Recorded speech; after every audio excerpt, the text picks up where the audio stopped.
días a los que nos siguen hoy en streaming, buenos días a los que están hoy aquí en la sala y buenos días a los ponentes que participan en esta mesa. Muchísimas gracias por estar hoy aquí. Nos vamos a dedicar hoy al sector del automóvil dentro del trabajo que estamos realizando desde la Cámara Alemana este año con el eje temático Empresa, Europa y Competitividad.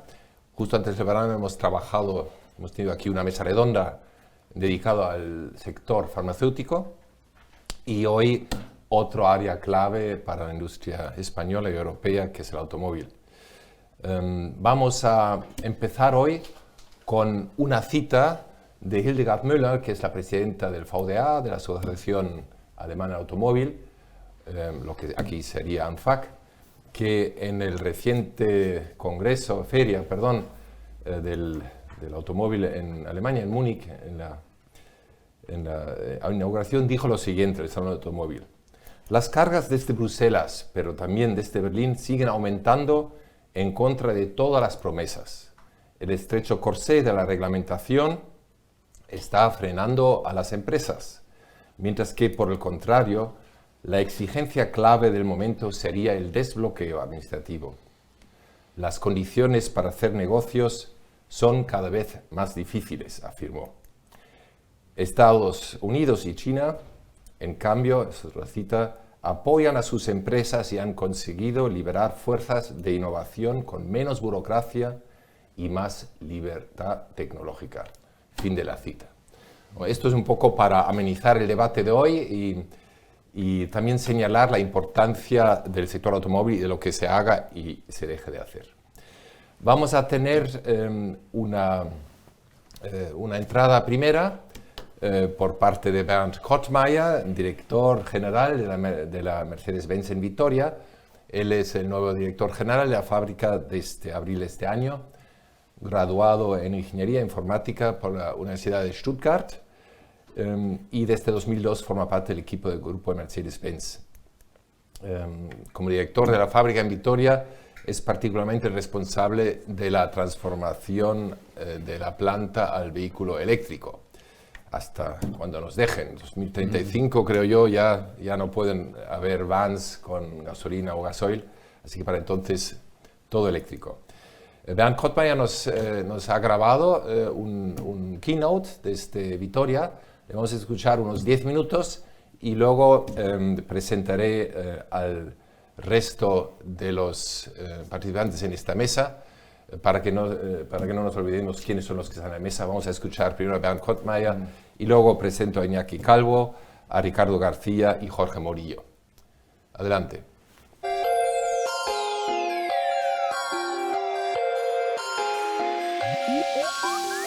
Buenos días, soy Bernd Kottmeyer, CEO de la fábrica de Mercedes-Benz en Vitoria desde el pasado abril. Estoy encantado de participar en este foro y por ello doy las gracias a la Cámara de Comercio Alemana para España. Antes de meterme en harina, me gustaría tomar un momento para presentarme. Tengo 48 años. Estoy casado y tengo 2 hijos y un perro. Soy alemán e ingeniero. Además, soy un One Club Man. Siempre he trabajado en Mercedes-Benz. Para mí, la mejor empresa del mundo. Mercedes-Benz es mi club, así como antes fue el de mi padre. Mi North Star como directivo es aumentar la competitividad de las organizaciones en las que trabajo a partir de la mejora de los equipos humanos. Al terminar mis estudios de ingeniería, empecé a trabajar en el área de logística de Mercedes-Benz. Tras un par de años, pasé a la división de productividad y eficiencia con el fin de estandarizar procesos en todas las plantas de Mercedes-Benz del mundo. Este bagaje, así como posteriormente dirigir plantas de producción en Rumanía, Alemania, y aquí en España me ha dado unos conocimientos amplios sobre competitividad que quiero compartir con todas y todos vosotros. La competitividad industrial está influenciada por varios factores. Es imposible de hablar de todos ellos en 10 minutos, por lo que me voy a centrar en los que considero más importantes. Es importante contar con un entorno regulatorio estable y favorable a las empresas que equilibre los retos laboratorios y ambientales con las necesidades de la industria. Un entorno regulatorio que apoye la disrupción y la innovación. Asimismo, las agrupaciones industriales y la cooperación entre empresas, instituciones de investigación y entidades públicas juegan un papel importante, fomentando la innovación y la competitividad que de otra manera no sería posible. Estas colaboraciones son vitales para empresas de tamaño mediano y pequeño y de especial valor para las grandes. Las políticas e incentivos de apoyo público ayudan a impulsar la competitividad en tiempos de crisis. Sin estas ayudas, muchas empresas no podrían realizar la necesaria transformación digital que les permita seguir existiendo. La eficiencia en la automoción es crucial para mantenerse competitivo y satisfacer las demandas de los clientes. Una organización eficiente se basa en implementar procesos Lean para reducir el desperdicio en producción y optimizar los recursos. Integrar la automación y la robótica para mejorar la velocidad y la precisión. Invertir en tecnológicas energéticamente eficientes para reducir los costos operativos y el impacto ambiental.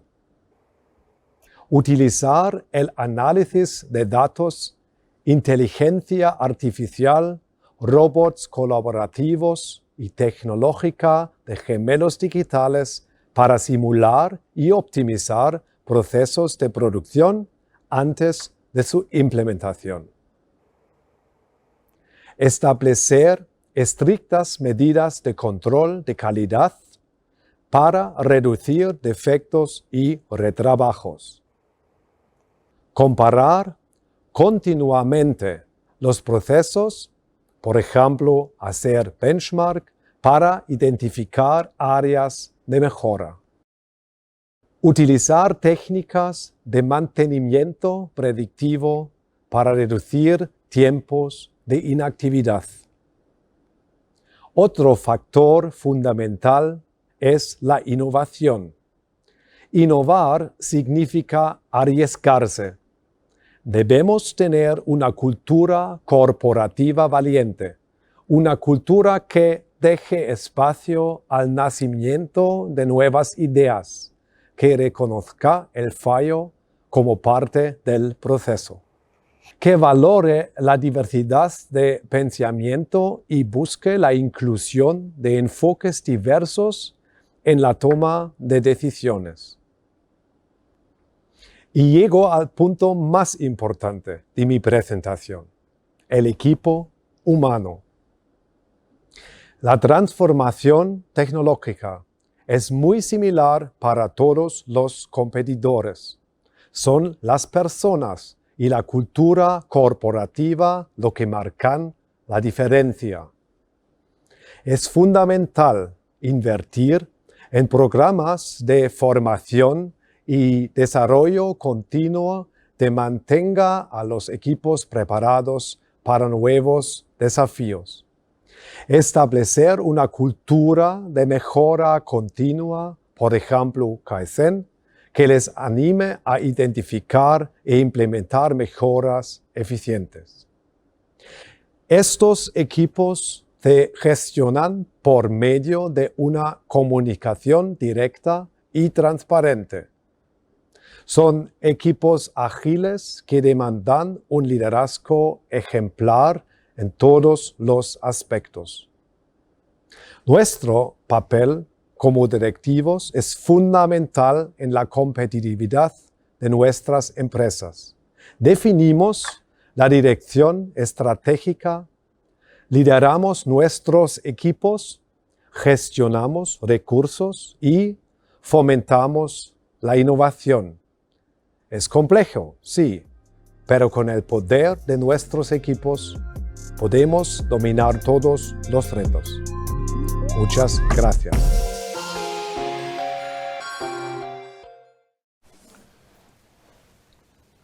Bueno, muchas gracias a Bernd Koschmeyer. Yo creo que nos ha dado unas pistas estupendas también para el diálogo posterior. Recordad también la audiencia, intentamos definir dos ámbitos grandes de nuestra discusión de hoy, que es una vez, por un lado, los factores centrados en la empresa de competitividad. Bernd Koschmeyer los ha centrado en varios. Me ha apuntado aquí: innovación, cultura corporativa valiente, el poder del equipo, y luego los factores de competitividad más bien que están a discreción del gobierno, de las administraciones públicas. Entorno regulatorio flexible, clúster y colaboración, apoyo gubernamental. Son los tres hitos. Pues vamos a ir entonces a la segunda parte con este input de Bernd Koschmeyer, y voy a presentar brevemente a nuestros participantes de esta mesa por un orden alfabético. Iñaki Calvo, a mi izquierda, es director de SEC Automotive España. SEC Automotive es una empresa proveedora de servicios de componentes eléctricos para la industria del automóvil. Proviene de la antigua FEMSA, para los que ya peinan algunas canas. FEMSA la conocen, la familia Caprile. Ahí en los años 40 creo que se lanza la empresa. Sí. En el 18 se vende al grupo Bosch para que Bosch evitara que lo compraran otros competidores. Me acuerdo de una conversación que me dijeron más o menos: nos lanzamos porque si no habría habido otros competidores que habrían comprado el emporio de FEMSA. En el 18 Bosch, perdón, 78, sí, en el 78 lo compró, y en el 18 vende la fábrica en Treto al grupo CMJ. Es un grupo chino que hace que la intervención de Iñaki Calvo sea particularmente interesante, porque los chinos y su importante, digamos, incursión en el mercado automóvil es para nosotros todos un tema pues relevante. Muchas gracias, Iñaki, por estar hoy aquí. Un placer y gracias por invitarme. En segundo lugar está con nosotros Ricardo García, CEO de la empresa Bentley en España. Antes le preguntaba cuántas fábricas tenéis en España. 6, ¿no? Dice, no, ya estamos en 8 fábricas. Estupenda noticia que yo me haya quedado en un número que no es el adecuado, porque de hecho no provienen las 8 de hace, no sé, 30 años o 40 años, sino ha habido nuevas inversiones importantes, apuesta por el sector automóvil en España, que es una muy buena noticia. Ya nos dirás los porqués. Bentley, para los que no lo sepan, es empresa global familiar, presta servicios de tecnología en automoción, auxiliar del sector automóvil. Bien, tú estás con Bentley desde este año también. 90, ¿no? 33 años sí. En la compañía. Estupendo. La conoces de arriba abajo, desde sus inicios aquí en España. Sí. Muy bien, muchas gracias, Ricardo, por compartir el rato hoy aquí. Y por último, last not least, nos vamos al mundo más bien de informático, que tiene que ver con la industria del automóvil. Se preguntará alguno que otro, mucho, veremos que es mucho. Jorge Morillo es director de Relaciones Gubernamentales de la empresa SAP. SAP es una empresa alemana que da servicios de digitalización también al sector automóvil, por eso estás hoy aquí. Hay unos 100.000 personas que trabajan para el grupo SAP a nivel mundial y en España sois unos 1.200 personas. Tenéis responsabilidad por un proyecto muy importante a nivel europeo para el sector automóvil, que es el proyecto Catena X. Luego nos explicarás lo que esto significa y lo que puede ayudar a aumentar la competitividad del sector. Jorge lleva en SAP unos 3 años y ha trabajado antes para otra empresa de referencia, que es Telefónica. Bueno, dicho esto, me vais a permitir, antes de entrar ya en arena, dar unos datos que a vosotros pues, los tenéis muy conocidos, y a las personas de la audiencia que vienen directamente del sector automóvil, pues igual les parece redundante, pero como hay muchos que no son especialistas, pues me permito 3 minutos de aterrizaje en el sector. Vamos a ver si tengo aquí los apuntes. Hay que saber, lo he intentado, digamos, definir en fortalezas, debilidades y luego pues las amenazas y oportunidades. 3 o 4 puntos que nos pueden ayudar también a dirigir un poco la discusión. Porcentaje del PIB español que es responsabilidad del sector automóvil entre fabricantes y componentes y talleres y tal, aproximadamente el 10%. España es fabricante número 2 de automóvil en Europa, número 1 es Alemania. El año pasado hemos aumentado la producción de vehículos a 2,2 millones, un 6% más. Buena noticia. A nivel mundial, España es el 9º país del mundo en cuanto a fabricante de automóvil, tampoco está nada mal.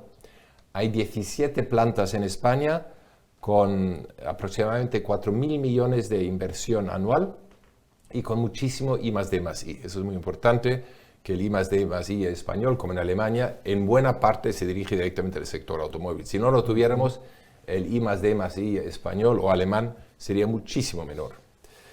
Empleados en España, 9% de la población activa del sector, casi 600.000 personas entre fabricantes, venta y reparación.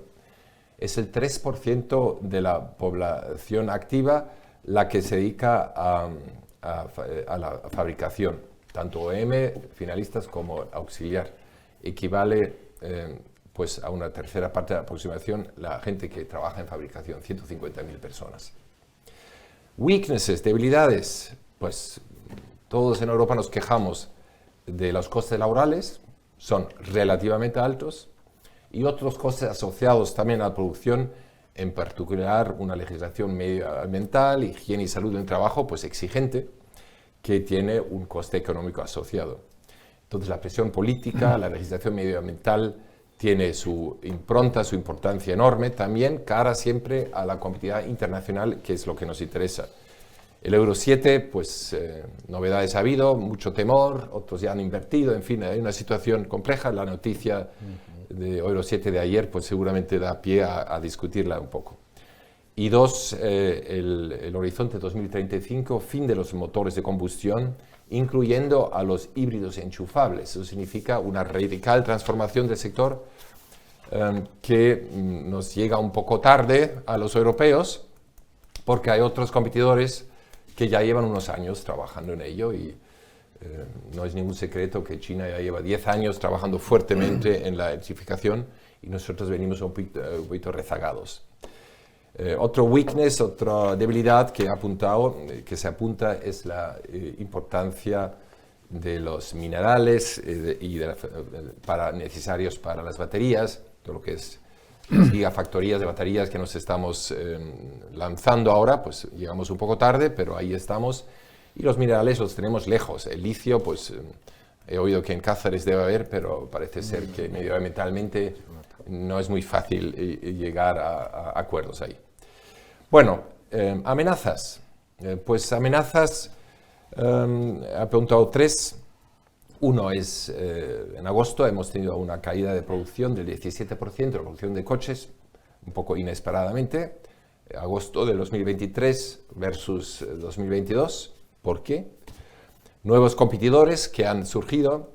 Hace poco los coches matriculados eléctricos eran poquísimos. Hoy el 8% de los coches eléctricos de matriculaciones son de China. Antes era 0. y el vehículo más vendido en agosto de este año fue un vehículo chino, el MG, un modelo de MG, el ZS, un SUV, como era de esperar, como tanto nos gustan todos. Bueno, estos nuevos competidores pues llegan fuerte, pisando fuerte.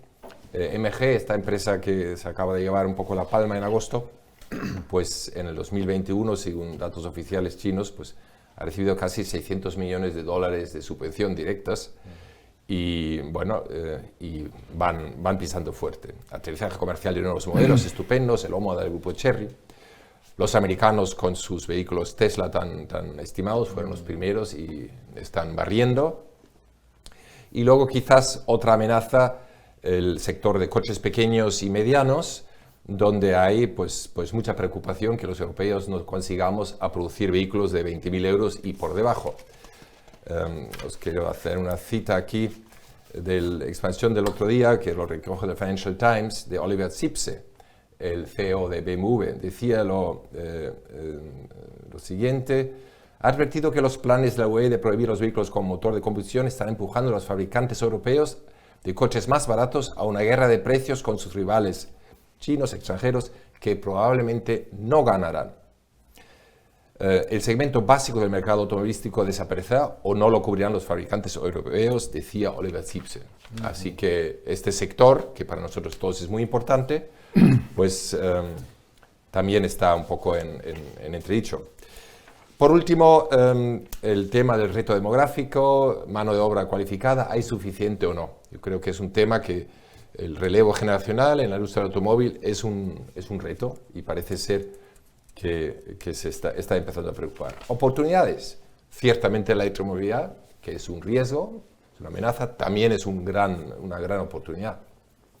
Están explotando los porcentajes de penetración de coches eléctricos, estamos ya en un 12%, hace nada estamos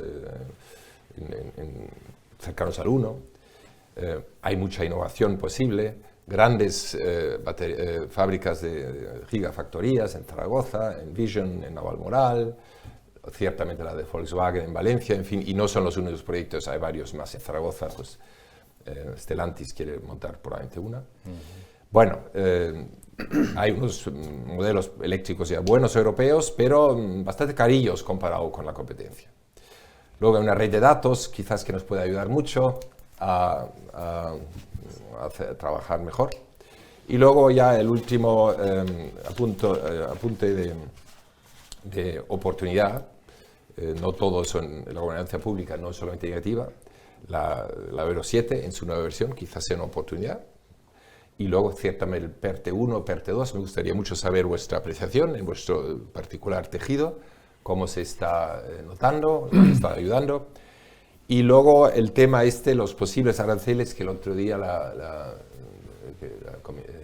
von der Leyen, la presidenta de la Comisión, que anunció un estudio de unos posibles impuestos aranceles a vehículos para compensar posibles prácticas de dumping o el impuesto arancel europeo al carbono en frontera. Pero es una arma de doble filo. Muchas empresas europeas le dicen, mucho cuidado, porque si hay una reacción, nosotros cómo vamos a vender nuestros vehículos allí fuera. Bueno, es un tema que tiene mucha enjundia. Os lanzo pues aquí a la primera pregunta, factores de competitividad de las empresas en Europa, de vuestras empresas. Contadnos un poco cuáles son vuestros logros, vuestros retos, puede ser digitalización, acceso a materias primas, costes laborales, en fin.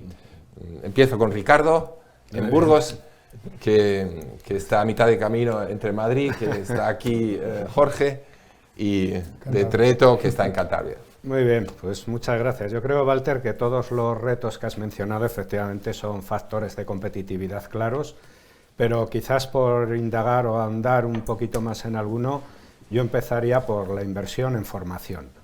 Los modelos educativos en España prácticamente no han cambiado en el último siglo y los presupuestos se están reduciendo permanentemente.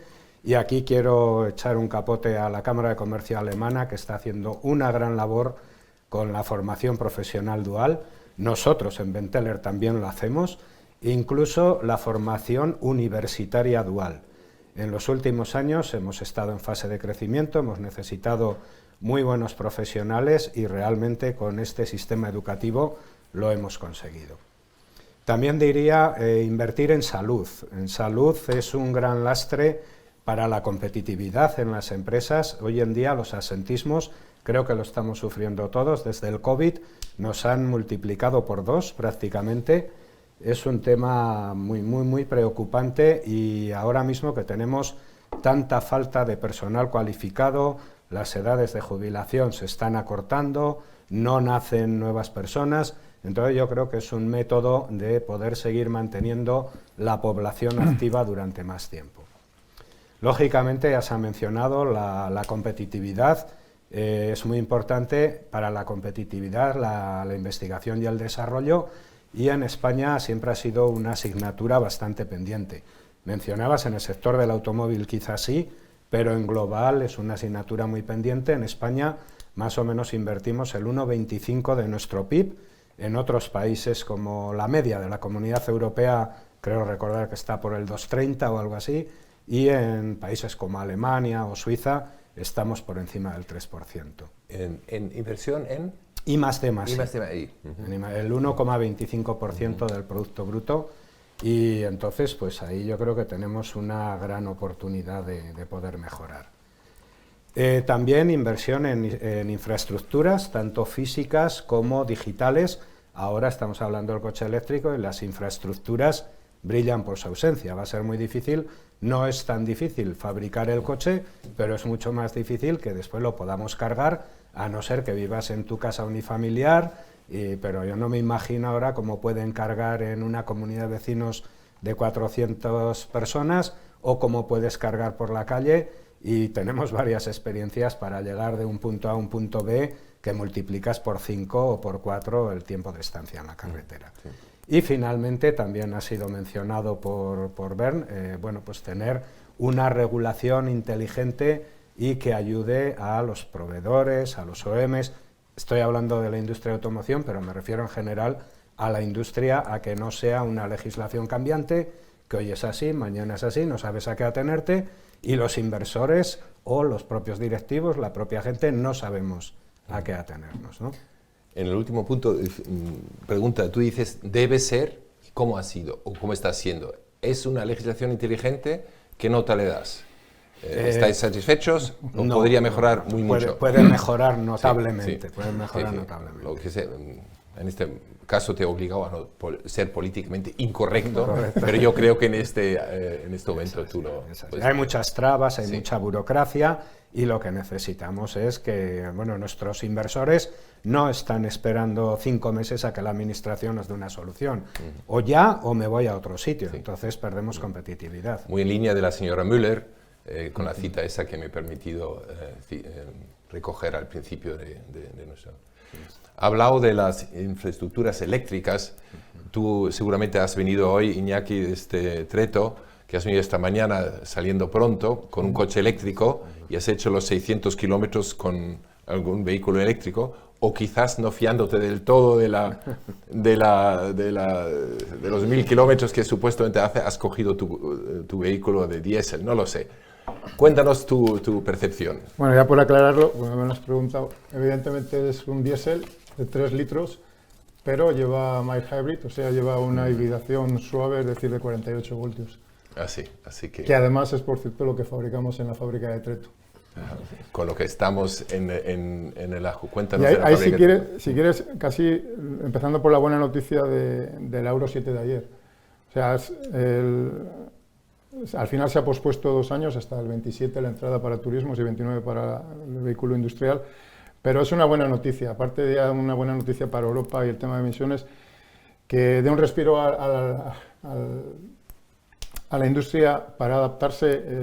Realmente era importante, porque si no nos hubiera pillado a los que trabajamos especialmente en temas de emisiones en unas circunstancias un poco complicadas, y además para poder mejorar los costes que vamos a ver que vienen dado al Euro 7. Estamos hablando que En el coche más barato, adaptarse a una Euro 7 puede ser entre 600 euros y en un coche un poco más grande hasta 2.000 euros podría ser la repercusión que tiene la Euro 7 en los turismos. Y sobre todo en los turismos europeos, ¿no? Que ya veríamos lo de los vehículos que vienen de China.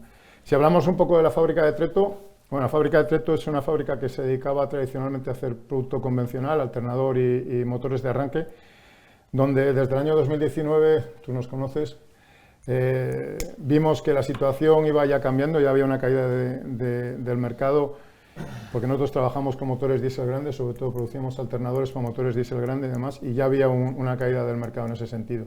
Fue en ese momento cuando decidimos que la fábrica tenía que cambiar teníamos que pensar de forma diferente, olvidar de la movilidad convencional e ir queríamos ser una fábrica de electrónica también, con el nuevo grupo, dentro del grupo chino. Y bueno, hoy esa idea a lo largo de 5 años fue evolucionando.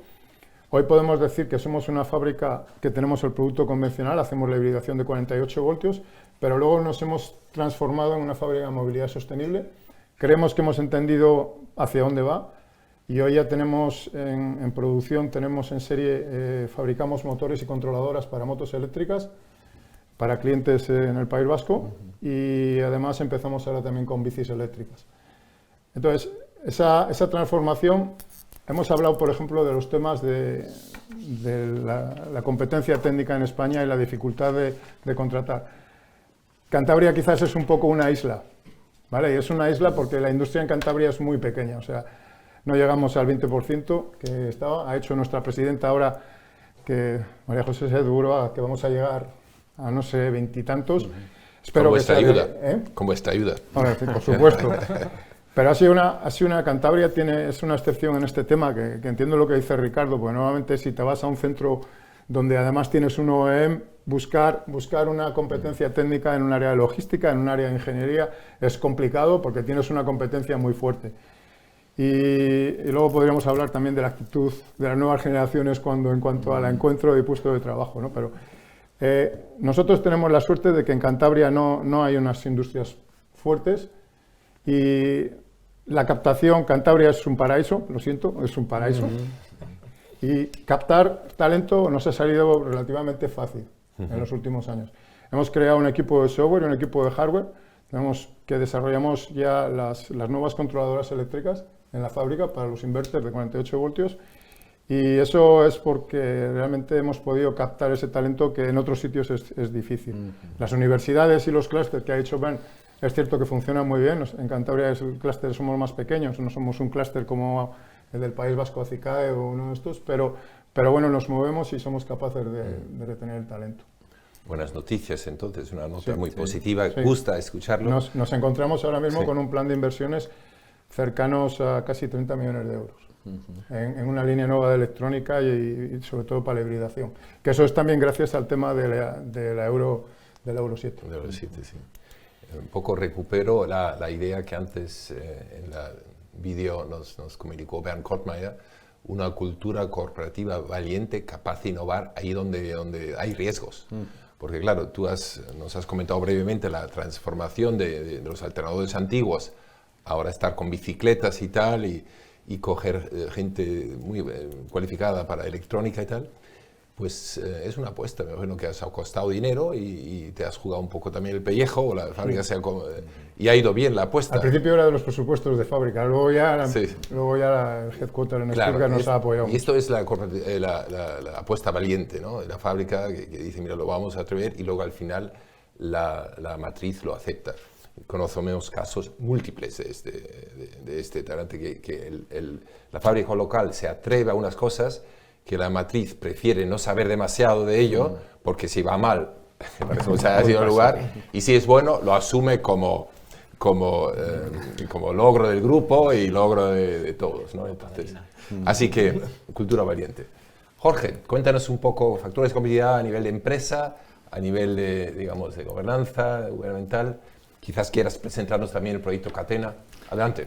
Pues nada, efectivamente, como factor de competitividad, nosotros, por la parte que nos toca, obviamente la transformación digital, ¿no? Todo el mundo habla de la digitalización, de la transformación, entendido en sentido amplio. O sea, hablábamos de infraestructuras, pues un poco lo que está por encima de la infraestructura. Bien es cierto que lo que es la parte de digitalización tiene un impacto horizontal en todo, lo cual, por no simplificarlo demasiado, al final lo que es la digitalización no es más allá que, o desde luego lo que no es comprar tecnologías y ver lo que hago. Estamos en un punto en el que hay que repensar los procesos, repensar el negocio, ir mucho más allá con las tecnologías que ahora mismo están disponibles, más con las disruptivas que están por el camino. Es decir, hay que ir hacia una empresa inteligente, resiliente, sostenible, y eso también afecta al sector de la automoción. Eso te va a permitir una mejora, obviamente, en costes, ser más sostenibles, acelerar tu go-to-market, mejorar la innovación en un contexto del sector automoción donde la presión, más allá del sector automoción, está cambiando la presión competitiva. Afecta a muchos sectores, en particular al de automoción, ¿no? Lo cual, retos como la electrificación, el coche conectado, la movilidad, la resiliencia operativa de las cadenas de suministro, lo que es el digital retailing, que es meter, de alguna forma, facilitar el canal de ventas, todo lo que es el canal digital, y la sostenibilidad, la transformación tiene un rol clave. Y esto me lleva al proyecto Catena X, que es desde 2018, con 26 socios. Ahora cuento un poco el origen del proyecto. Voy a empezar por la parte europea. Los espacios de datos, y dentro de espacios no todo el mundo tiene por qué estar habituado en la parte de espacios de datos, ¿no? Ahora todo el mundo escucha inteligencia artificial, va a cambiar el mundo, pero realmente el nuevo maná, el nuevo oro son los datos que tienen las propias organizaciones. Teniendo en cuenta que por lo que toca a Europa, incluido España y Alemania, de alguna forma el mundo B2C, el mundo consumer, lo que es de los datos, pues bueno, probablemente Estados Unidos ha estado más hábil o más rápido y se lo ha llevado. Sin embargo, en el mundo B2B, en el mundo industrial, Europa mantiene unas fortalezas muy importantes, y esos datos ahora mismo prácticamente cada empresa tiene sus datos. La explotación de estos datos industriales que cada empresa tiene un valor absolutamente incalculable, y Europa lo está tratando de jugar a facilitar el uso compartido de esos datos, y la compartición no es una cosa trivial, en la medida que cada uno quiere sus datos y no quiere compartirlo con los demás. Es un tema también de educación, de incentivos para compartir. Eso nos lleva al proyecto Gaia X, el proyecto Gaia X asociado a los valores europeos, lo que es la regulación tecnológica de soberanía, control de datos, protección de datos, que se ve en Europa pero no se ve en otras regiones. Perdona, Jorge, una pregunta atrás para comprensión también de la audiencia. ¿Por qué una empresa podría tener interés a compartir sus datos con terceros? Has dicho, todos queremos reservarnos todo para nosotros. Pero ¿en qué le puede ayudar una empresa como Bentley, ese Automotive, de compartir datos? ¿Con quién? ¿Por qué se quiere fomentar por qué suma competitividad? Sí, o sea, la idea de Catena X, el proyecto Catena X, que realmente es extremo a extremo, coger la cadena de valor del sector automoción, desde la adquisición de materiales prácticamente hasta el reciclado, pasando por básicamente los que ensamblan, el fabricante, la industria auxiliar, extremo a extremo, toda la vida del producto, y ver hasta qué punto compartiendo datos a tiempo real te va a permitir, oye, pues el cálculo mejor de la huella de carbono, hacer mejor el reporting ESG, todo medioambiental, la trazabilidad de componentes más allá de tu organización, porque realmente vas a compartir datos incluso con tus competidores, teniendo en cuenta que no es que pones un dato, lo sueltas y pierdes el control, es un dato que tú eliges qué dato pones, cómo lo pones, con quién lo compartes, para qué lo compartes. Es un proyecto que está en camino. ¿Por qué? Porque se entiende, y yo creo que en una economía basada en el dato nadie lo puede hacer solo. Nadie lo va a poder hacer solo. Entonces hay que involucrar a toda la cadena de valor para compartir esos datos, trabajar. No es una cosa que se pasa de 0 a 100, es un proceso. Desde 2018 se están trabajando casos de uso, hay un tema cultural.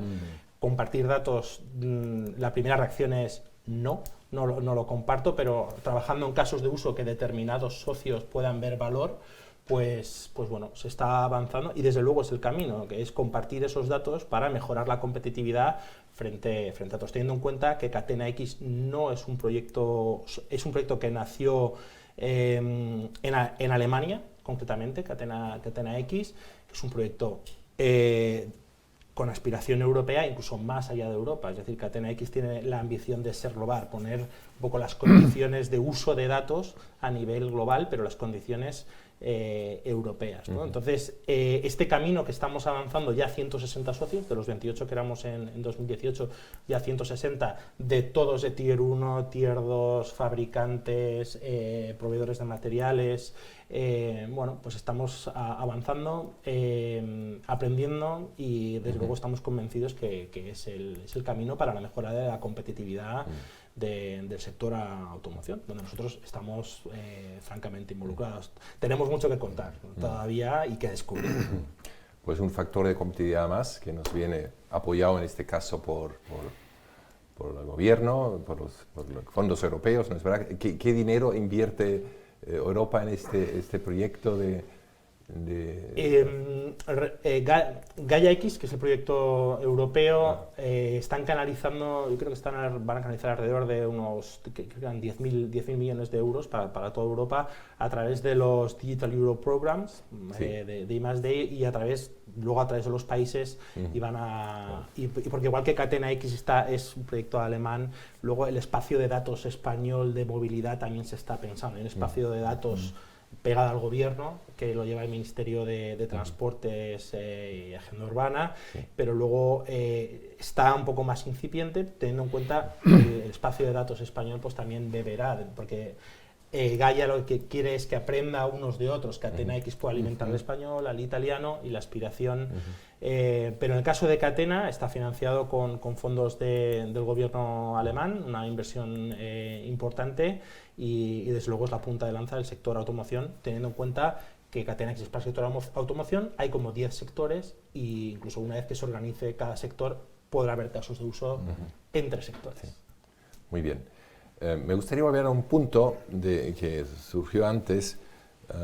Decías tú, Ricardo, que después del COVID el absentismo ha aumentado, parece ser que hay más enfermedad. Aquí en esta casa también ha aumentado muchísimo, pero se llama home office, que no es un absentismo, creo yo. No me refiero a eso. Pero, quiero decir, nos vemos menos, es una cultura de verse menos en la medida de lo posible, pero el absentismo tiene que ver luego también con disponibilidad de mano de obra, obviamente. ¿Podríamos profundizar un poco? ¿Esta experiencia es también la vuestra? ¿O en Cantabria la gente, hablabas muy bien antes de disponibilidad de mano de obra, en Cantabria no es difícil? ¿Es una cosa que es general, que la mano de obra cualificada por absentismo o porque no hay suficiente es una realidad o es más bien un tema de periódicos? No, desgraciadamente sí, creo que salió la noticia en expansión a finales, no me acuerdo bien ahora mismo, pero Cantabria iba a la cabeza del absentismo. Y yo aquí sí que quiero destacar un hecho, y es un hecho social, y es el que más preocupante de todo. Después de la pandemia hay una característica en la sociedad, y es que el absentismo no está mal visto en la sociedad. Y ese tema para mí es un drama para la sociedad, porque casi se alenta que se haya, oye, te pasa esto, quédate. Y ya no hablamos de los permisos, de la nueva ley de permisos, porque con la nueva ley de permisos de los 5 días podríamos hacer un monotema, puedes hacer completamente aquí una charla de 1 hora. Pero desgraciadamente el absentismo ya no es un problema después del COVID que la gente, pues que tengamos ese nivel, sino el problema es la repercusión que ha tenido en la sociedad y que la sociedad lo está viendo bien. El absentismo. Y eso es un cambio cultural que tenemos que hacer algo para cambiar. Claro, la mentalidad de la gente en Singapur no es la que tenemos aquí en Europa, ¿no? Y en España, en particular, sí. ¿Algún comentario más sobre el tema de disponibilidad, de cultura de trabajo, de presencia? Nuestras encuestas que hemos ido haciendo a través de los años a las empresas alemanas en España, lo que es la competencia, el espíritu de equipo y tal, siempre recibe muy buenas notas. Pero claro, hay un desarrollo en el tiempo. El COVID yo creo que ha dejado muchas huellas mentales en la cultura. Quizás un comentario más me gustaría. No, sí. Nosotros por la parte del talento, no tanto el absentismo, pero SAP funciona con sus partners, con su ecosistema, estamos con un boom importante, entonces nosotros tenemos también como sector tecnológico en general, ¿no?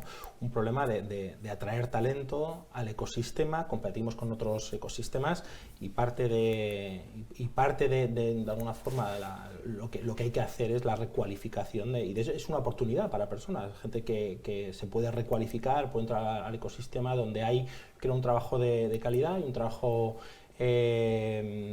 interesante que requiere ese esfuerzo de recualificación que no es fácil. Tenemos varias iniciativas con el sector público en el que pues estamos en esa captura, financiación de los programas de recualificación para atraer al ecosistema SAP, y no solo en el sector automoción, sino en varios sectores, pero esa escasez y recualificación es clave en nuestro caso por el paso que va el mundo tecnológico y la escasez de talento y de personal cualificado. Muy bien, nos damos un salto a Bruselas. El otro día estuve hablando con un exdirectivo del grupo Daimler que me dijo, cuando le pregunté, oye, ¿qué te parece la iniciativa de von der Leyen de empezar ahí un procedimiento de antidumping y tal, que llevará sus meses y no sé si sus años, y me decía, para mi sorpresa, yo estoy en contra de cualquier medida de protección en frontera. Yo soy alguien que apuesta por el mercado libre, yo diría por la ley del más fuerte. Me quedé un poco sorprendido porque al grupo de Daimler quizás no le afecte tanto porque ha apostado solamente a invertir ya en modelos grandes donde ellos piensan que en premium la competencia del extranjero, Tesla puede ser una excepción, pues va a ser menor. Pero para muchos fabricantes europeos, Seat, Stellantis, Fiat, pues el tema de von der Leyen puede ser una buena noticia. Es un tema un poco espinoso, lo sé, y además tenemos aquí las cámaras, no estamos ahí tomando un café en puertas cerradas, pero ¿os atrevéis a dar una opinión? Hay opiniones muy contrariadas, porque unos dicen, yo estoy a favor del libre mercado, nada de aranceles. El otro dice, bueno, siempre y cuando los otros hay mismas reglas de juego para todos. Y el otro dice, no, si nos metemos en esta situación, la reacción puede ser peor, es decir, pegas tú, pero el otro puede pegar más fuerte. Desde la industria del automóvil, desde tu perspectiva, Jorge, ¿tenéis alguna opinión que os atreváis a dar o decir, mira, habrá que ver y tal? En fin, no tenéis que responder si me dices, mejor busco otra pregunta o os lanzo. Yo me puedo lanzar. Sí. ¿Tú te lanzas? Yo me lanzo. Hombre, claro, el tema de los aranceles, ya lo hemos visto previamente, una vez que empiezas a poner aranceles, se empieza a desatar una guerra más allá de tu propio sector. Tú atacas en un sector y suele ser un juego peligroso al jugar bien. Dicho lo cual, bien es cierto que luego las ayudas de Estado, ya sean europeas o españolas, pues no es exactamente igual como puede ser en China, que básicamente pues no hay ningún tipo de control, como puede tener Estados Unidos con el Inflation Reduction Act, efectivamente, que tiene unas ayudas bastante importantes a muchos sectores, incluido el de automoción. Y particularmente yo creo que es importante mantener ciertamente el orden actual, o sea, no empezar una guerra comercial de ningún tipo, bajo mi punto de vista. Dicho lo cual, yo creo que Europa desde la crisis del COVID ha aprendido un poco cuidado con las cadenas de suministro, cuidado que tenemos fuertes dependencias con otras regiones. Y de hecho la semana que viene en Granada se juntan los jefes de Estado y uno de los temas que tienen en la agenda es el Resilient 2030, que realmente es lo que llaman ellos la autonomía estratégica abierta. Eso es un concepto, no sé llamarlo proteccionismo, pero es un concepto más suave, ¿no? Es decir, tenemos que mantener el orden que tenemos hasta ahora de comercio abierto, pero no tenemos que tener fuertes dependencias con otras regiones. Bien es cierto que ahí hay 4 áreas que están previamente identificadas, como la parte tecnológica, digital tecnología, la parte alimentación, la parte salud, la parte energía. Automoción como tal no aparece, sino que estaría embebido un poco en la parte digital, lo cual habría que subir un poco el nivel, ¿no? Pero ese sendero es peligroso bajo mi punto de vista. Gracias por contextualizarlo, porque estamos aquí en una mesa del automóvil donde puedes tener pues, opiniones diferentes, pero efectivamente es un tema que va a otros sectores. Tenemos el sector de productos sanitarios. Nos hemos dado cuenta en el COVID que dependemos en un 90 y tantos % en mascarillas que nadie sabía. Los antibióticos, por ejemplo, en Estados Unidos, el 98% viene del extranjero, además de Asia. Entonces, tú no puedes depender estratégicamente. El tema de las placas fotovoltaicas, están los puertos españoles llenos de placas que con un 20 o 30% de descuento ahora mismo. En Noruega ya han cerrado 2 fábricas la semana pasada porque no pueden competir con precios. Las eólicas están con el agua al cuello, el producto extranjero entra a tope, es decir, habrá que plantearse, bueno, si queremos meternos para ser resilientes estratégicamente, para no usar el término, digamos, denostado de aranceles, pues ¿cómo somos capaces de sobrevivir? Porque estas industrias nos dan empleo, nos dan capacidad para innovar, con lo que estoy en un tema que me gustaría también tocar un poco. Si Benteler ha seguido invirtiendo y poniendo nuevas fábricas, y no es una gigafactoría que vais a montar, ¿qué argumentos han asistido a la central de decir, mira, en España vamos a poner o compramos otra fábrica y la mejoramos, hacemos buena inversión y más de más y ¿qué es lo que ha movido al...? Solo por acabar un momento con el tema de competitividad europea, yo, bajo mi punto de vista, Europa ahora mismo es un jardín. Nos hemos convertido en herbívoros cuando ahí fuera hay mucho carnívoro y con muchas ganas, ¿no? Qué bonito. No, hemos subcontratado la producción a China, las energías a Rusia, la defensa a Estados Unidos. Entonces ahora mismo somos un protectorado. Entonces tenemos que luchar, tenemos que competir por nuestros propios derechos, no esperar a que alguien tome las decisiones por nosotros, ¿no? Entonces si no eres competitivo, al final mueres. Alguien va a venir que lo haga más barato y tu industria se va a morir. Y ahora enlazo con tu pregunta, que ese no es el caso que está pasando en Benteler, por lo menos en España o en otros países del mundo. Pero ya que estamos en España, efectivamente, la historia de Benteler en España empieza en 1990 con una pequeña fábrica en Burgos que posteriormente ha ido creciendo, hemos llegado a ser 1000 personas, ahora somos 700 debido a competitividad, productividad, etc. Y cada, pues diría 3 o 4 años como mucho, hemos ido abriendo una fábrica en cada una de las provincias donde hay un OEM. Ahora mismo tenemos las plantas, lo que llamamos las plantas hard, que son las que hacemos estampación, soldadura, pintura y montaje, en Burgos, en Vigo, en Palencia y en Mos, y luego tenemos las plantas JIT, que estamos justo al lado del cliente o dentro del cliente, en Martorell, en Vitoria, en Valencia, en Pamplona o en Portugal, también dentro de la región.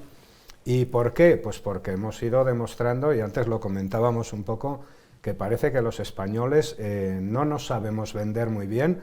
Esto de la cultura del marketing no la tenemos bien aprendida, no somos capaces de vender el vino 3 veces más caro como lo venden en Francia y no es 3 veces mejor. Sí. Entonces realmente cuando vas fuera y cuando ves en otros sitios la iniciativa, la cultura, la industria 4.0, ¿por qué siempre los españoles estamos ahí un poco en plan piloto, ¿no? Tenemos que aprender a vendernos un poco mejor.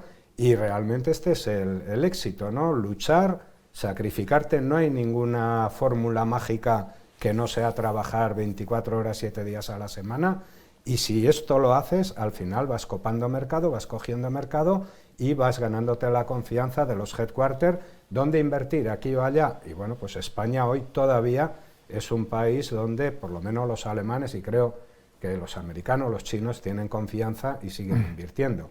Trabajo duro, no hay otra. ¿Vosotros también? Sí, el hilo de los aranceles. Ahí yo creo que si hace una reflexión personal, ¿no? O sea, cuando Europa decide que el motor de combustión es maldito y abandonamos el motor de combustión, que era el know-how de Europa, o sea, si hay algo sabíamos hacer en Europa, eran motores de combustión. No tenemos que explicar a todos la evolución de un TDI, desde los primeros, el rendimiento que sacábamos por cilindro, hasta los últimos motores de TDI, donde ya inyectábamos a 1500 bares o a 2000 bares, y ya aquello son máquinas auténticas de cuco. O sea, un diésel era una máquina de cuco. Y decidimos que ya no es nuestra competencia. Y ponemos los vehículos en manos de motores eléctricos, que no tiene una complejidad alta y que viene cualquiera y puede hacer un motor eléctrico, más o menos complicado con la tecnología del Stator, pero al final no es tan complicado. No es tan complicado. Y entonces dices, ¿necesitamos aranceles? Pues bueno, si jugamos todos con las mismas reglas, no. Pero resulta que en el mundo no jugamos todos con las mismas reglas. Entonces, si el gobierno chino o el gobierno estadounidense protege sus mercados, o no solo se los protege, sino les incentiva, como los incentivos que está metiendo el gobierno chino, y sobre todo para la exportación, pues evidentemente, si España se duerme, te has dicho que somos unos herbívoros. Yo digo que Europa morirá de guay a este paso. Claro. Somos guays. Y eso tiene un peso y tiene un precio muy alto.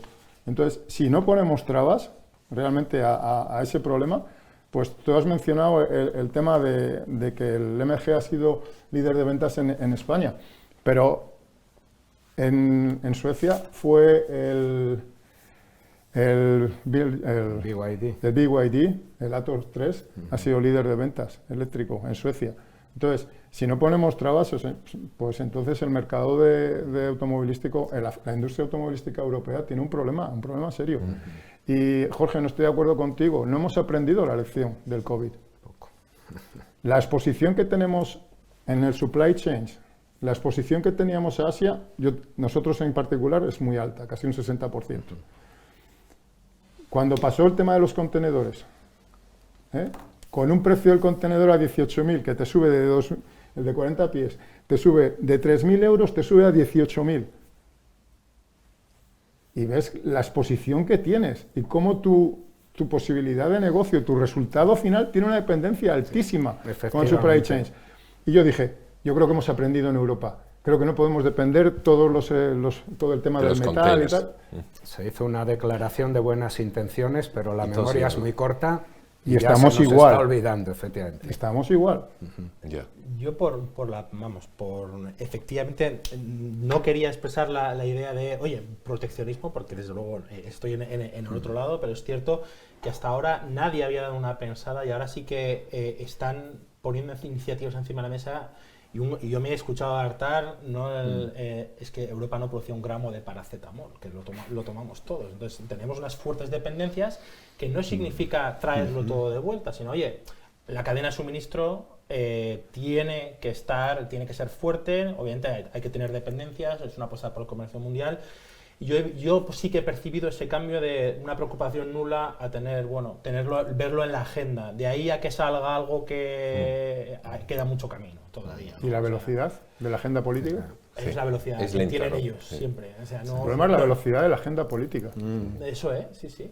Es un mundo, y eso se ve. Yo que hace cosas, yo antes tenía pelo y todo, cuando hacía cosas, ¿no? Lo que yo tardaba hace 20 años en hacer 18 meses se tardaba, ahora se despliega en cuestión de 10 segundos para que vean la velocidad. Sin embargo, la toma de decisiones políticas, sigue su curso y sigue básicamente el mismo timing, que claramente no es el timing que tiene los sectores y la tecnología, que está acelerándolo todo.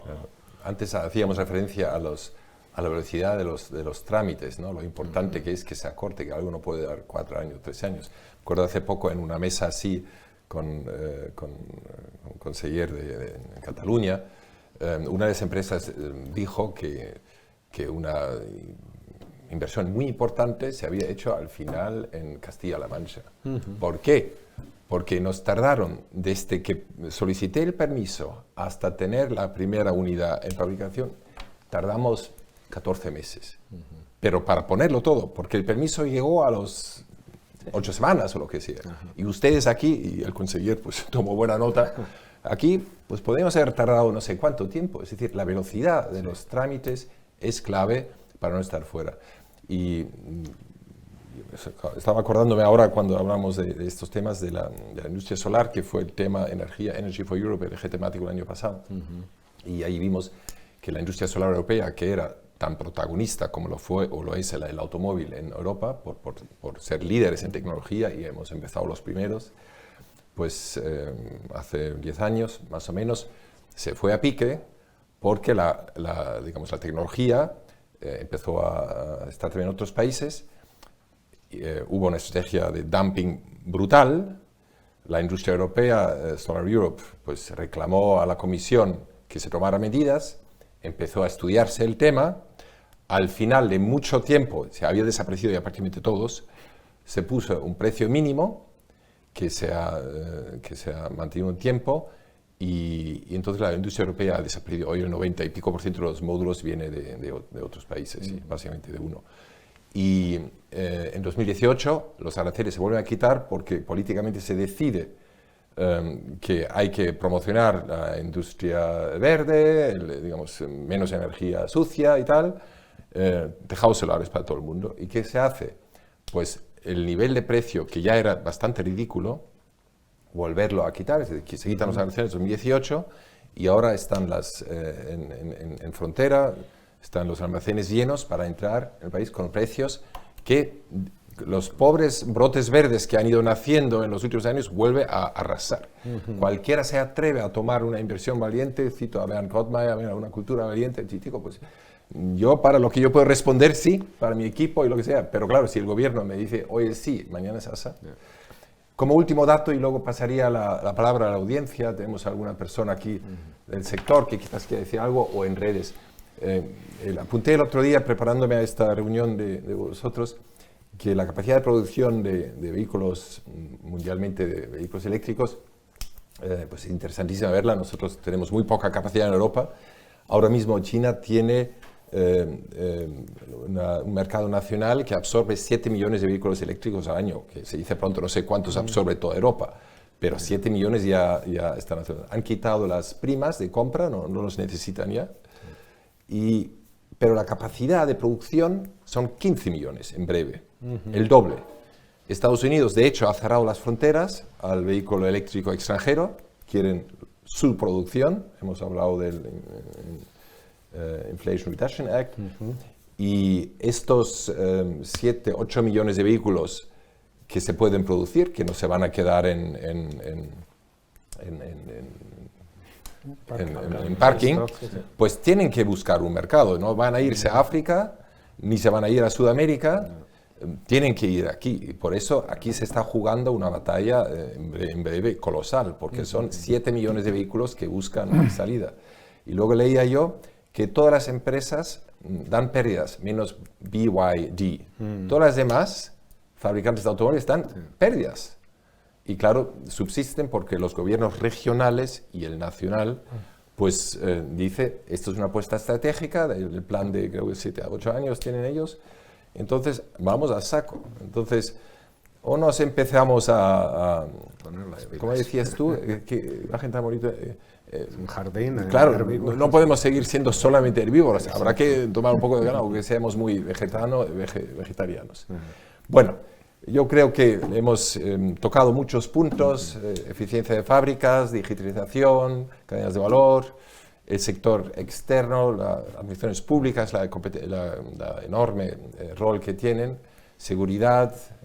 Me gustaría ahora que desde la audiencia, sea en redes, sea aquí en la sala, pues formula alguna pregunta más. Nos quedan 7 o 8 minutos. Adelante si hay alguna, y si no, no pasa nada. 7 minutos hemos ganado para hacer otras tareas. Por favor, si te presentas brevemente. Sí, buenos días. Soy Pepe Portilla, director general de Sernauto, la Asociación Española de Proveedores de Automoción. Un placer estar aquí. Gracias a la Cámara por la invitación. Y, bueno, simplemente, desde mi punto de vista, habéis planteado, yo casi creo que el 100% de los retos que tiene este sector, de los retos para la competitividad. Simplemente añadiría dos cuestiones, ¿no? El tema que estáis comentando es un tema, el de China es un tema muy sensible, ¿no? La posición nuestra es que bueno, es un procedimiento como tantos otros que se abren dentro del seno de la Unión Europea. Lo que pasa es que efectivamente este tiene un impacto muy relevante, ¿no?, por lo que supone el sector de automoción en Europa y para España. Y bueno, pues vamos a esperar a ver cómo se continúa ese procedimiento. Nosotros creemos en las leyes de competencia y que tienen que ser aplicadas para todo, y si los chinos en algún momento determinado no cumplen con nuestra normativa europea, deben ser, tener su procedimiento para que se trate de regular eso. Nosotros creo que tenemos que poner el foco, y me parece que lo habéis comentado, en lo que es una política industrial más agresiva, más decidida, más ágil, más rápida, que pasa no solamente para Europa, sino en España y para Europa, y que además tiene que tener en cuenta algunas cuestiones importantes que yo quiero apuntar aquí, que es el tema de la gobernanza, ¿no? Habláis de la parte política que va lenta, que efectivamente va lenta. Dentro de la Alianza por la Competitividad de la Industria, de la que forma parte Sernauto y la gran industria de este país, pues hemos con KPMG elaborado un informe muy potente para simplificación de trámites administrativos, que ya estamos presentando a la Administración, que es muy importante porque va a permitir, pues como decía Ricardo, ¿no?, la agilización de las solicitudes, de los procesos administrativos y de las inversiones, ¿no? Y cuando hablo de gobernanza también, nosotros lo que nos encontramos, tanto en FAC como la patronal de los concesionarios, Faconauto, como nosotros, es que nuestro interlocutor natural es el Ministerio de Industria, pero tenemos que ir al Ministerio de Industria, al Ministerio de Hacienda, al Ministerio de Educación y Ciencia, a la Administración de Transición Ecológica, negociando con cada uno, cuando lo que nosotros pedimos, y lo estamos haciendo ya para el nuevo gobierno, es que el Ministerio de Industria canalice nuestras peticiones y nos ayude a coordinar y a negociar con el resto. Y luego un segundo aspecto que me parecía importante reseñar. Habéis hablado, por supuesto, del tema de la formación, de la aproximación de los ciclos formativos de las universidades y la formación dual a las necesidades de las empresas. La importancia, como digo, de seguir invirtiendo en I+D+I. Antes dabas el dato, en España estamos en términos globales en 1.2, el sector de proveedores de automoción invierte el 3,6%, el 3,6%, que es más del triple de la media de la inversión industrial en I+D+I, y la razón, como explicaba Ricardo, es que ninguna de las 17 factorías que están radicadas en España son de capital español. El centro de decisión está fuera, en Renault o en Stellantis en París y en Wolfsburg en Alemania. Para poder asignar los modelos y los componentes que van a incluir esos modelos, pues tenemos que plantear un factor competitivo, y ese factor competitivo viene por la diferenciación tecnológica. Y para conseguir esa diferenciación tecnológica no queda más que invertir. Tenemos un sector muy importante, muy potente, que genera una gran cantidad de empleo de calidad, con una remuneración 11 o 12% por encima de la media de la industria por su mayor cualificación, y una joya que entiendo que tenemos que cuidar. Agradecer a la Cámara, como digo, la organización de este encuentro, y de darle voz al sector del automóvil, que tanto bienestar y tanta riqueza genera para la economía de la sociedad española. Muchas gracias. Muchas gracias a ti. Yo creo que casi son las palabras de clausura que me has robado. Así que, sintiéndolo por los que todavía han querido formular preguntas, queremos acabar puntualmente. Todos tienen agendas. Yo quisiera decir dos cosas más. En primer lugar, este acto de hoy se encuadra dentro de una campaña de competitividad europea que estamos lanzando, que está ya funcionando en redes. Si os vais a nuestra página web, veréis Competitividad Europea en 2023. Ahí hemos dado voz a nuestros CEOs de empresas más relevantes para que hagan un pequeño statement sobre este tipo de preguntas, no ya relacionado con un sector muy concreto. Algunas van un poco más a su sector, pero en general yo creo que es importantísimo que, como europeos, como alemanes, como españoles, que quieren tener un futuro para nuestros hijos de prosperidad, pues realmente luchemos y seamos conscientes que callarse y quedarse quieto no es conveniente.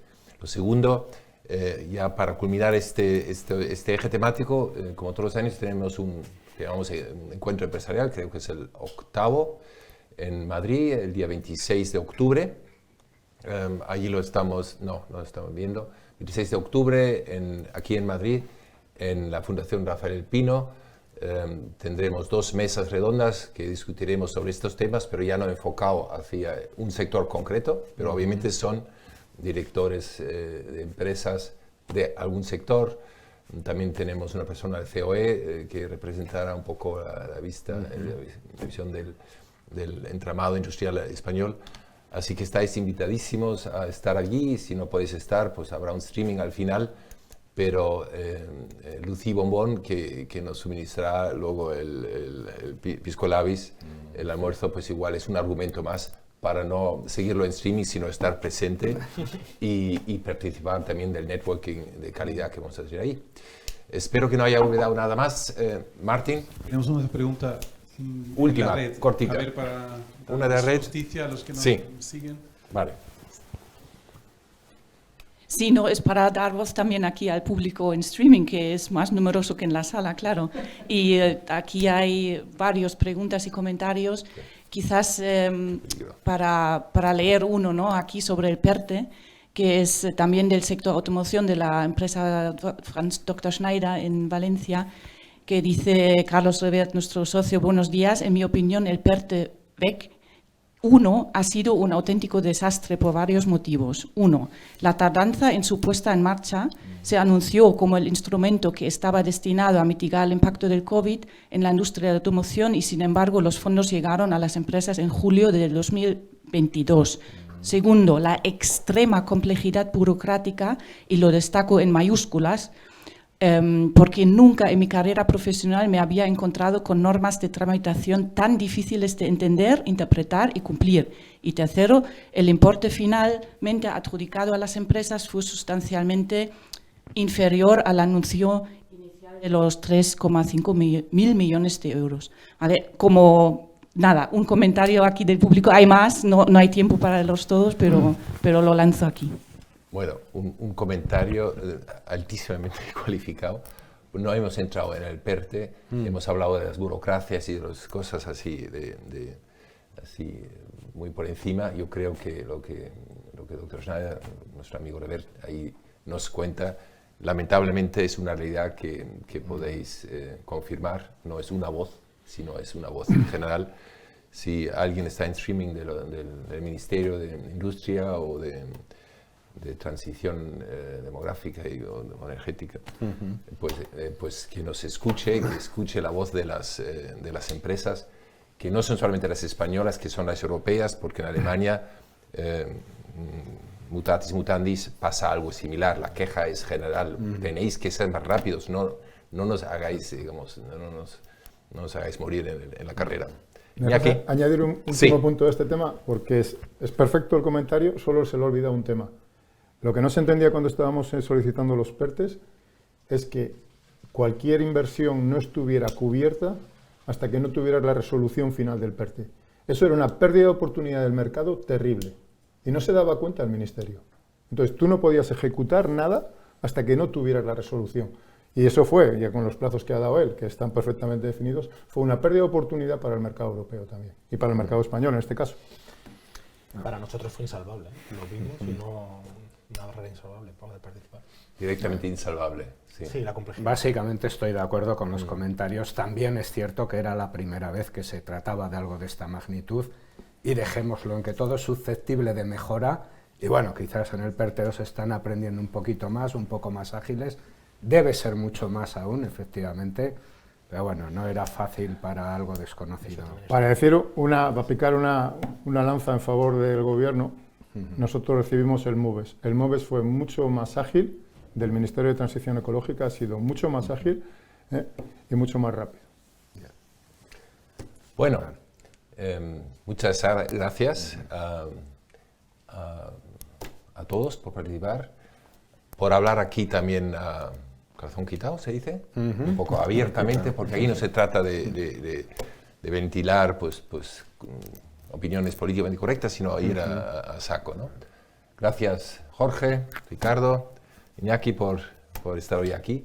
A los que habéis estado siguiéndonos en streaming, gracias por el tiempo, la confianza en la cámara. Espero que veamos muchos de vosotros en en el encuentro empresarial el 26 de octubre. La noche antes damos un premio a aquellas empresas que, según un jurado que sesiona esta tarde, por cierto, ha apostado de una forma muy visible por la industria en España, dentro del tejido empresarial que nosotros podemos de alguna forma decir que representamos. Y hay unas historias de inversión preciosas, importantes, que es una de ellas, o dos, o tres, o cuatro de ellas que vamos a destacar como un botón de muestra de lo que hacen empresas en el país. No son las únicas, pero queremos destacar unas para, digamos, dar nuestro reconocimiento a todas. Así que también la noche anterior, el que quiera venir a esta cena que vamos a tener, pues estáis muy invitados, todo está en la página web, así que seguidnos, por favor. Bueno, terminamos ya, 3 minutos de retraso, espero que se disculpe. Y una vez más, hasta pronto, gracias por vuestra confianza y vuestro tiempo. Un placer. Gracias.